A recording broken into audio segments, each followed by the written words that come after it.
Senator from West Virginia is recognized. Thank you, Mr. President. Well, I want to begin by thanking the chairman of our EPW committee. We worked tremendously well together.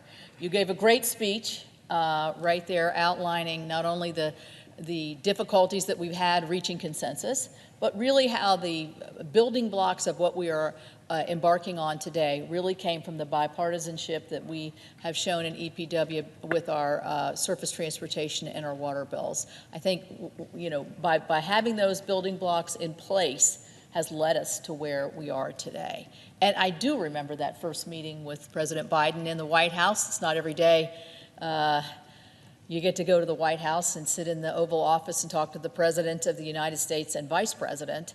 But we started out with basically saying that we can do this, we want to do this, bipartisanship can work, particularly on areas that we've traditionally worked together on, but also on areas that are of critical need to our country.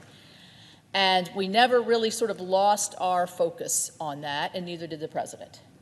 And so here we are today, really meeting that challenge that he sort of laid down before us over the 6 months ago. And with the building blocks that us and Commerce and others have put into place, we find ourselves with the great hard work of the bipartisan group at a great place of a point at which we can discuss these, amend these, look at these on the Senate floor as we should be doing. So months of negotiating, the time is finally here. A lot of people and pundits said we'd never get here. As a matter of fact, I had an interview on national TV about 3 or 4 months ago when I was leading the effort for the Republicans, and the commentator said, well, I'll believe bipartisanship on infrastructure when pigs fly. So watch out. They are flying. So we are debating the historic bipartisan infrastructure bill. The Infrastructure Investment and Jobs Act is the product of countless hours, as the chairman said, late nights, and more than a couple tough conversations. And I want to include not just our staffs, but a lot of staffs throughout this, the Senate, whether it's Finance Committee, Probes Committee, Commerce Committee, Banking Committee, EPW Committee, Energy Committee, all encompassing, a lot of our staff have been working through the weekends, sleeplessly, to try to get us to the day. We've debated the definition of infrastructure, and we actually talked about that in the White House the day we went to see the President, and what that scope should look like, and the price tag, and the very important how to pay for it. I think that nobody, probably, of the 100 of us thinks this bill is absolutely perfect. It never would be. And there's always a saying going around, if we all thought it was perfect, there's something wrong with it. So delivering for the American people is more important than our newspaper headlines today. We can make an historic investment in our nation's infrastructure with this bill. It reflects our commitment to keeping Americans safe, as the chairman mentioned, improving our global competitiveness, and growing our economy, and creating jobs. This legislation gives states both the certainty in funding to plan for big projects, but also that flexibility in spending to cater to unique needs. What you need in Georgia, Mr. President, is different than what you need in Delaware, or my other colleague from Montana would differ from what we need in West Virginia. This bill is a product that the American people can be proud of, and one that will benefit them and the next generation. This is not a one and done. The impacts of this bill will go on through a generation. So after we had the meeting with the President, the bipartisan meeting, the President put out his American Jobs Act. And he actually challenged my party, the Republican Party, to come up with a reaction to his American Jobs Plan. And I took up that challenge, along with the ranking members of the relevant committees. So that would be Senators Wicker, Toomey, Barrasso, Crapo, and Senator Blunt. And we went back to the White House, and I was talking to Senator Carper the entire time through this process to make sure that our surface transportation bill, which we were in the midst of negotiating, was going to be the building block on which we could formulate a bipartisan agreement. And our drinking water and wastewater bill had already passed out of this entire body 89-2. So we decided, and the President was very much in the conversation and the will to get this done. Our drinking water and wastewater infrastructure Act had already passed, as I said, unanimously. We passed it on the floor, 89-2, and we were making steady progress on our surface transportation reauthorization bill. At this point, the talks between the President and me and our working group as Republicans began to falter, and the bipartisan group picked up with the President. I'm really glad and proud of their efforts that they were able to come to an agreement that is before us today. as I'm going to reiterate again, because I think we're going to be saying this a lot, I'm glad that the basis of this are the two bipartisan bills that came out of the EPW committee. There are several provisions I'd like to highlight as we begin this process. Roads and bridges are what we think of when we think of infrastructure. We've talked a lot about this over the last several months. As ranking member of the EPW committee, one of my top priorities, along with Chairman Carper, is the reauthorization of the Surface Transportation Reauthorization Bill. We worked painstakingly, and those were a lot of sleepless nights too for many of us and our staff in particular, to write a bill to meet our transportation needs. And the chairman outlined a lot of what his priorities were, and I'm going to talk about some of what the priorities that I had, sharing his priorities as well. I came to the table with several major priorities for that bill, and I'm proud to say that each one of them is in this bill that we're getting ready to consider. I wanted a robust investment in our nation's roads and bridges. Nothing bugs people more, literally, than driving into a pothole when they know they're paying a gas tax, when they know they're trying to do their best to support their state and local to repair their roads. But it is, I think, the least, that Americans, as they're going to work or going to school or going shopping, would expect that they could be safe as they're traveling. I came to the table and we did a robust $303.5 billion over 5 years for the federal aid highway programs, which, as the chairman said, is a 35% increase over current law.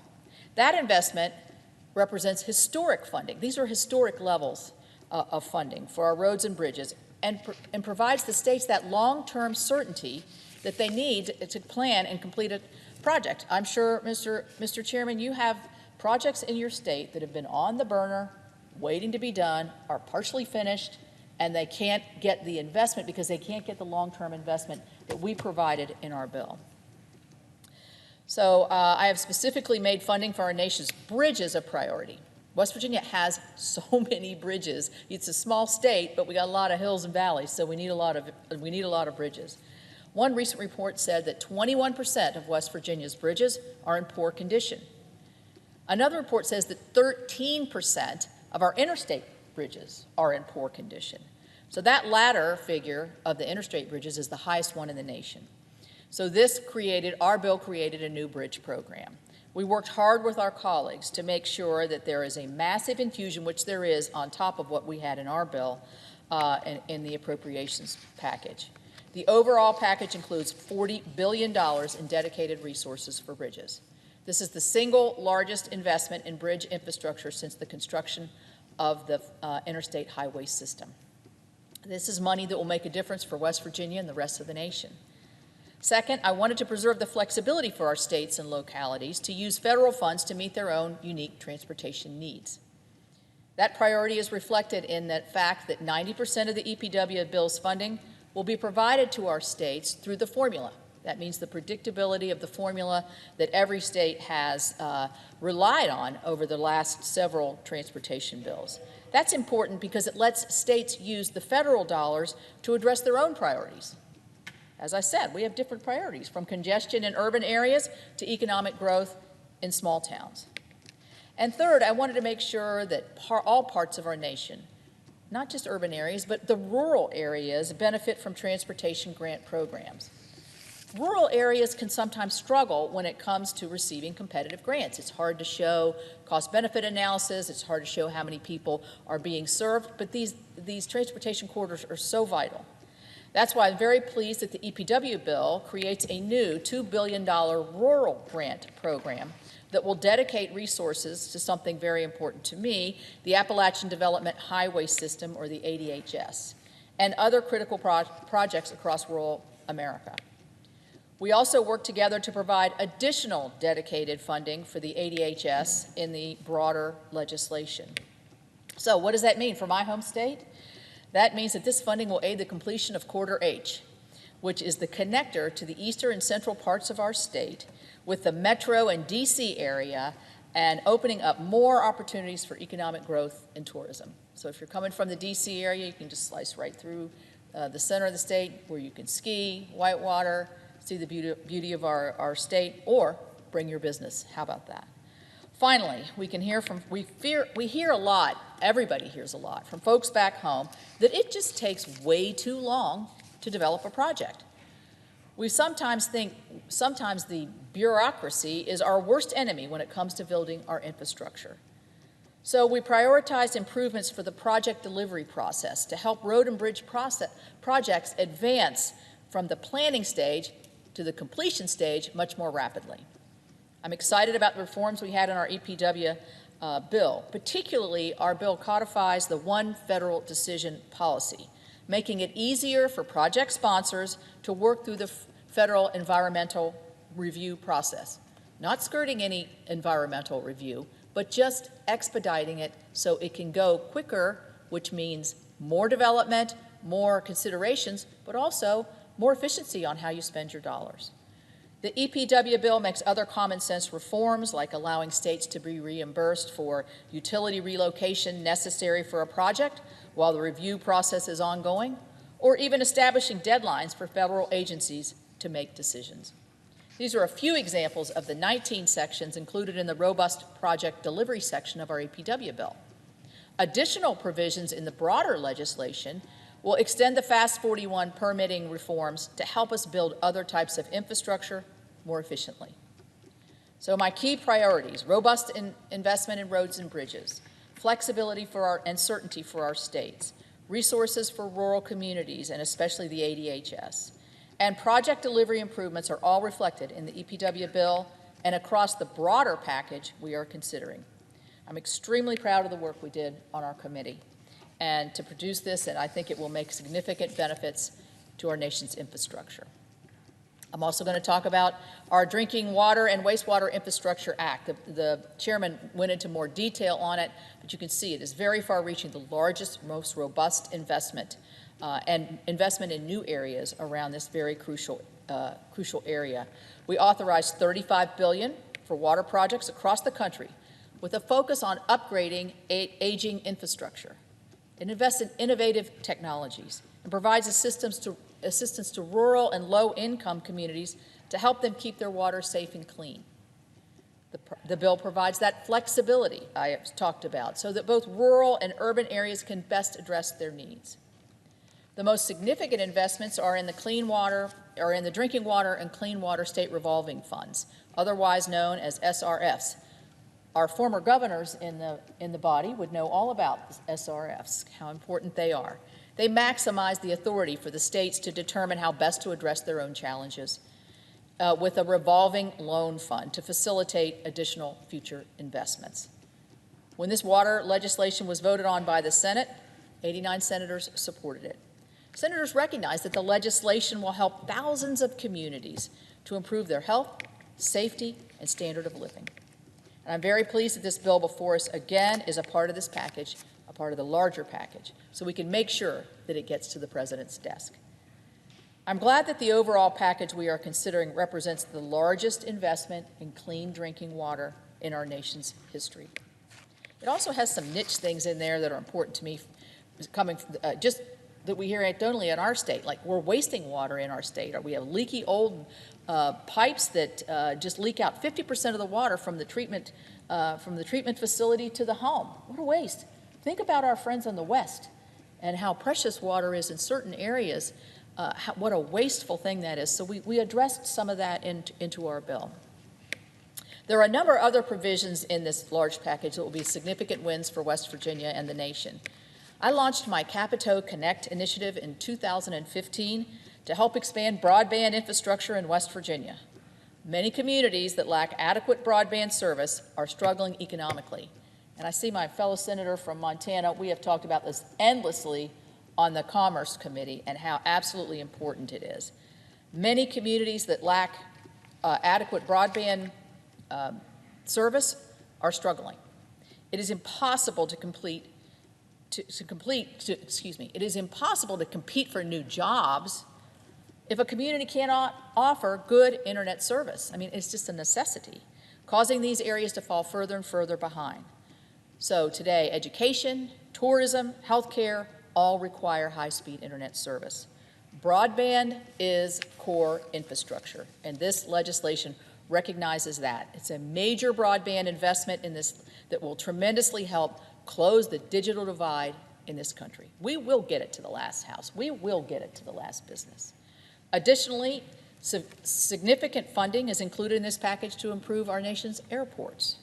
Funding for the Corps of Engineers will improve our water resources infrastructure, our locks and dams. We rely a lot of that as you're going down the Ohio Canal, the Big Sandy, in through West Virginia. Reauthorization of the AML program will provide billions of dollars to clean up abandoned mine sites. Another new program will provide resources to clean up orphaned oil and gas wells. Both programs will have a positive effect in this country, and particularly in my state. The items I have highlighted are major wins for West Virginia and the nation. They're investments in the next generation, ensuring America continues to compete on the global stage. I'd like to thank Senators Portman and Sinema for their leadership on this legislation and the entire bipartisan working group for their hours and hours of long work. I'd especially like to thank, and we're going to be together a lot here in the next several days, my counterpart, Carper Diem, Chairman Carper of the EPW Committee. I'd also like to thank President Biden for his commitment and his willingness to see this bipartisan work product through. I would like to add that I would like to thank the President's staff, because I know that they have committed hours and hours to this effort, beginning with me and ending where we are today. I hope this isn't the end. I mean, I hope this is the beginning of things that we're going to be doing together. I hope this isn't a one and done. I hope this is the beginning of all good things. The American people elected us to do this tough work. Tough compromises are necessary to develop and pass bipartisan bills, and I believe this legislation is a major positive step. I look forward to working with my colleagues as we begin the amendment process so that we can advance this package. Mr. President, I would like to join with Chairman Carper in thanking our staff members who have worked so hard on the EPW bill. You mentioned, I see your staff over there and part of my staff over here. At the risk of picking one of my favorite children off the EPW committee, I'm going to name my entire staff because they all had a hand in this. So I'd like to thank Lauren Baker, Murphy Barrett, Libby Calloway, Georgiana Clemens, who's going to be a mom in about a month, Marley Collier, Travis Cohn, Sarah DeLevin, Will Dixon, Elizabeth Horner, Max Hyman, Tyler Jenkins, Jess Kramer, Jake Kennedy, Matt Lupus, Kayla McMurray, Taylor Meredith, Jacob Mitchell, Kelly Moore, Catherine Smith, and my staff leader, Adam Tomlinson. I will give him an extra check because he's an amazing person. Travis Voiles and Andy Zook for their tireless efforts that have helped advance this committee's infrastructure legislation. On my personal office team, I'd like to thank my Chief of Staff, Joel Brubaker, and J.T. Jazerski for their leadership. But I also want to thank your staff. We've worked really well. You and I work well together, but our staffs really do, I think, rely on one another, and that's the way it should be. I would like to especially thank Mary Frances Repko because she has devoted many hours and times. She and Adam, I don't know how many times they talked on the phone, but it's many, many, many.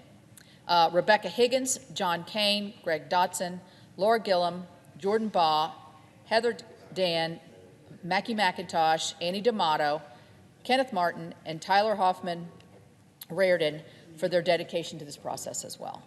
So with that, Mr. President, I yield the floor. I'm going to ask the